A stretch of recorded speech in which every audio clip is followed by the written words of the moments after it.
नमस्कार। पिछले हफ्ते मैंने एग्ज़ाम में बच्चों को कैसे प्रिपेयर करना है उसका वीडियो बनाया। ये इसका पार्ट 2 वर्जन है। उसी कन्वर्सेशन को आगे बढ़ाते हुए मैं आपसे कुछ बहुत इम्पॉर्टेंट बातें करना चाहती हूँ बच्चों के एग्ज़ाम स्ट्रेस को लेकर। कई बार ये होता है कि हम अपने बच्चों के साथ ये बैठ के नहीं बात कर पाते कि उनको एग्ज़ाम को लेके एंग्जाइटी या नर्वसनेस तो नहीं हो रही। अगर आपके बच्चे को एग्ज़ाम को लेके नर्वसनेस या एंग्जाइटी हो रही है या चिंता हो रही है तो आपको अपने बच्चे से के साथ बैठ के ये बात ज़रूर करनी चाहिए।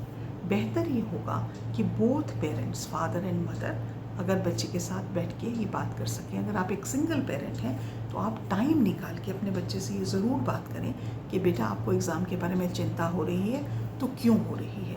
कई बार बच्चे क्योंकि एक फियरसम एटीट्यूड में घर के एनवायरनमेंट ऐसा रहता है कि बच्चे को डर लगता है बात करने से, वो अब खुल के अपने मन की बात नहीं कर पाता। वो एंग्जाइटी, वो चिंता उसके एग्ज़ाम में दर्शाता है, जबकि वो प्रिपेयर तो कर रहा है लेकिन वो एंग्जाइटी और एंशियसनेस की वजह से जब एग्ज़ाम का पेपर सामने आता है वो अपना बेस्ट परफॉर्म नहीं कर सकता। तो बच्चों की वो एंग्जाइटी दूर करना बहुत ज़रूरी है। इसके लिए 2 रिलैक्सेशन टेक्निक्स हैं जो आप अपने बच्चे को सिखा सकते हैं।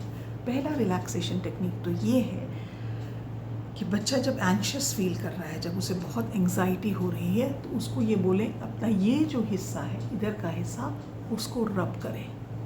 जस्ट धीरे धीरे उसको रब करें। ऐसा रब करने से उसका माइंड रिलैक्स होता है। जस्ट रब the back of your ears with your fingers.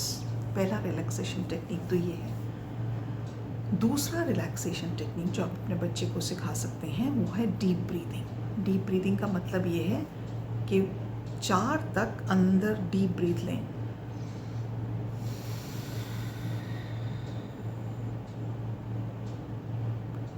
Hold the breath for 4 seconds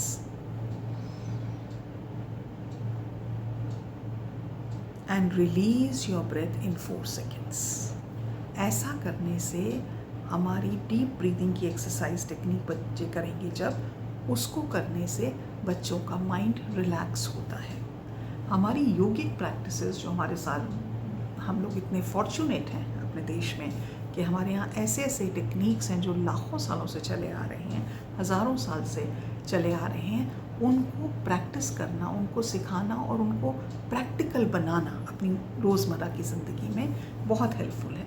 तो जब बच्चे को हम ये 2 टेक्निक सिखाएंगे, उसको बोले जब भी नर्वसनेस होती है, एग्ज़ाम का पेपर देख के नर्वसनेस हो रही है, आप प्रिपेयर कर रहे हो और आपको मुझे तो ये समझ में नहीं आ रहा, मुझे तो ये समझ में नहीं आ रहा, उस वक्त आपका माइंड फ्लाइट मोड में चला जाता है। माइंड कहता है भागो, मुझे पढ़ना ही नहीं है, मुझे करना ही नहीं है। उस माइंड को वापस कामनेस की स्टेट में लाने के लिए ये 2 टेक्निक्स बहुत ही यूज़फुल हैं। एक और चीज़, बच्चों की जब भी फीलिंग्स बहुत एजिटेटेड होती हैं या वो बहुत नर्वसनेस फील होता है तो ये मत कहें अरे हमको भी होता था, तुम्हें कौन सी नई बात हो रही है। Don't belittle their feelings, don't belittle the anxiousness that they are feeling.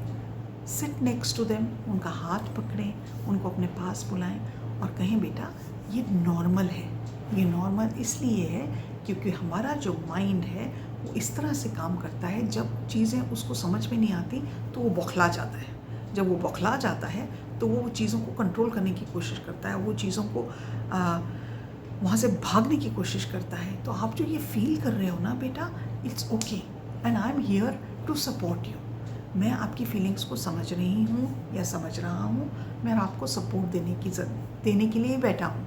हम आपकी लाइफ को बेटर बनाना चाहते हैं, सिंपल बनाना चाहते हैं, पीसफुल बनाना चाहते हैं। जब आप अपने बच्चे से ये बात करते हैं देन आपको ये रियलाइजेशन होगा कि थोड़ी देर में आपका बच्चा काम हो जाता है। And he'll say, okay, I'm feeling better, mom. I'm feeling better, dad.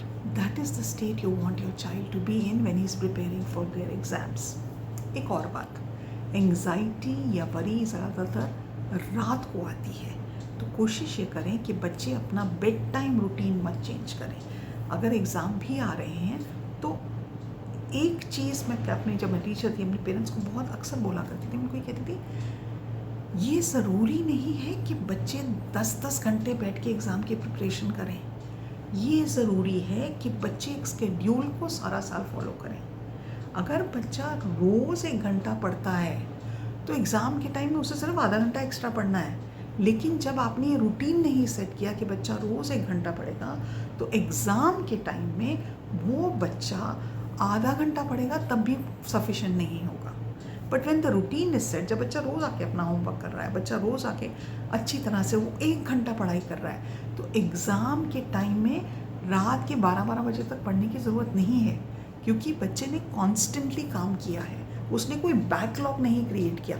उसने ये नहीं किया अरे आज तो खेलने जाते हैं, आज हम पार्टी में जा रहे हैं, आज हम अपने फ्रेंड्स के साथ जा रहे हैं, हम तो पढ़ते हैं। आपने कोई स्केड्यूल ही नहीं है बच्चे के पढ़ाई करने का। तो जब एग्ज़ाम आते हैं देन सडनली वो वेकअप करता है, अरे बाप रे एग्ज़ाम आ गया, मुझे पढ़ना है। तो उस वक्त वो 4-4 5-5 घंटे पढ़ता है। आपको क्या लगता है कि सडनली उसके दिमाग में कैपेसिटी बढ़ जाती है कि वो अपनी चीज़ों को अंदर ज़्यादा डाल सके? नहीं बढ़ती। वो जो 4-4 5-5 घंटे टाइम वेस्ट करता है किताबें लेके, माइंड की रिटेंशन पावर उतनी ही है। तो अगर आप ये सोचते हैं कि वो रात रात बैठ के बच्चा पढ़ रहा है और अगले दिन सुबह उठ के एग्ज़ाम में जाएगा, वो क्या कर लेगा? वो अच्छे से सोया भी नहीं है। तो बच्चों का बेड टाइम रूटीन मेंटेन करना बहुत ज़रूरी है उनके एग्ज़ाम के टाइम पे।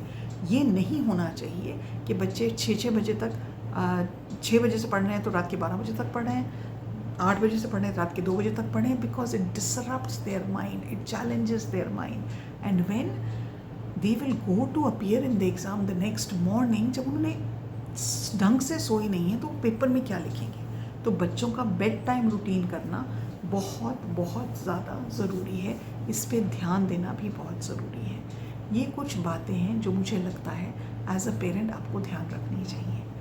हमें अपने बच्चों की लाइफ को सिंपल बनाना और उनको प्रोत्साहन देना, अपनी ज़िंदगी की चॉइसेस और ज़िंदगी का डिसिप्लिन रखना, ये हमारा जॉब है। हमारा जॉब अपने बच्चों की लाइफ में स्ट्रेस क्रिएट करना, उनको पुश करना, उनको ये कहना अगर तुम एग्ज़ाम में फ़ेल हो गए और तुमने कुछ नहीं किया तो कुछ नहीं होने वाला, is not our job. And last but not the least, as a parent, आपका बच्चा अपने एग्ज़ाम के रिज़ल्ट से ज़्यादा बड़ा है। आपका बच्चा अपने एग्ज़ाम में कैसा करता है वो उसकी ज़िंदगी की डायरेक्शन, उसकी ज़िंदगी का दारोमदार नहीं होना चाहिए। आपका बच्चा आपकी ज़िंदगी का दारोमदार होना चाहिए। उसका वेलबींग, वो मेंटली फिज़िकली ठीक रहे, वो ज़्यादा इम्पॉर्टेंट है। और आपके अंदर भी ये हीन भावना नहीं होनी चाहिए कि अगर मेरा बच्चा फर्स्ट नहीं आया तो मेरी तो ज़िंदगी बर्बाद हो गई। आप अपनी ज़िंदगी को अपने बच्चे की कैलिबर के साथ कंपेयर मत करें, इसलिए क्योंकि ऐसा करने से आप अपनी ज़िंदगी को भी ख़राब करते हैं। आपका बच्चा अगर पढ़ाई में ज़्यादा अच्छा नहीं होगा, किसी और चीज़ में अच्छा करेगा, वो अपने संस्कार लेके आया है, वो अपनी एबिलिटीज़ लेके आया है, वो अपने स्किल सेट्स लेके आया है। मैं इस वीडियो के एंड में एक स्टोरी सुनाना चाहती हूँ आपको। बहुत साल पहले मैं कोरिया में थी और मेरे पास एक स्टूडेंट आया। उसके बहुत पेरेंट्स इंटेलिजेंट और bright, you know, they were very very good in studies, and उनको ये था कोरिया में जो टॉप नेशनल यूनिवर्सिटीज़ हैं, सोल नेशनल यूनिवर्सिटी है, योनसे है, इनमें एडमिशन मिलना बहुत कॉम्पिटिटिव है। जैसे हमारे आईआईटी में मिलना बहुत मुश्किल होता है, बच्चों को बहुत मेहनत करनी पड़ती है। और ये बच्चा डिस्पाइट पेरेंट्स ने ट्यूशन भी लगा के दी, ये स्टडीज़ में अच्छा नहीं कर पा रहा है। 20 साल बाद ये बच्चा आज की तारीख में कोरिया का सबसे बड़ा के-पॉप स्टार है। उसको पढ़ाई में इंटरेस्ट नहीं था, उसको म्यूज़िक में इंटरेस्ट था। उसके ब्रदर एक डॉक्टर बने और एक प्रोफेसर हैं यूनिवर्सिटी में, लेकिन जो तीसरा बच्चा था, जो ये बच्चा था, इस बच्चे ने म्यूज़िक में इतना एक्सेल किया कि आज जो हम सोसाइटी के बारे में कहते हैं कि तुमने पैसे अच्छे कमाए, तुम्हारे पास अच्छा घर है, तुम्हारे पास गाड़ी है, उन सब पैरामीटर्स में ये अपने दोनों भाइयों से कहीं आगे है। और सबसे बड़ी और सबसे ज़रूरी बात ये है कि आज उसके पेरेंट्स बहुत प्राउड फील करते हैं कि हमारा बच्चा इतना बड़ा के-पॉप स्टार है, उसकी इंटरनेशनल फ़ैन फॉलोइंग है। लेकिन जब वो बच्चा पढ़ नहीं रहा था, यही वो पेरेंट्स थे जो उसको इतना स्ट्रेस देते, इतनी टेंशन करते थे, तुम पढ़ते नहीं हो, देखा अपने भाइयों को, देखा क्या। But that child has the grit, उसको ये पता था मेरे में ये स्किल सेट है, मेरे को म्यूज़िक अच्छा लगता है, और उसने अपने उस स्किल को अपनी मेहनत से आगे उजागर कर करके आज वो इस मकाम पे पहुंचा है। तो आप ये नहीं जानते कि आपके बच्चे में स्किल सेट क्या है, उसको नेचुरल टैलेंट क्या है, उसको भी इनकरेज करें। पढ़ाई ऑफ कोर्स बहुत ज़रूरी है, ये बच्चों का काम है, लेकिन कई बार हमें उस चीज़ को नहीं निगलेक्ट करना चाहिए जो बच्चा टैलेंट अपने अंदर लेके आया है। सो इस स्टोरी के साथ मैं आज का वीडियो ख़त्म करती हूँ। उम्मीद है आप इन पॉइंट्स को ध्यान में रखेंगे और आपके बच्चों के एग्ज़ाम के टाइम में आप उनको फुली सपोर्ट करेंगे। आज के लिए इतना ही। नमस्कार।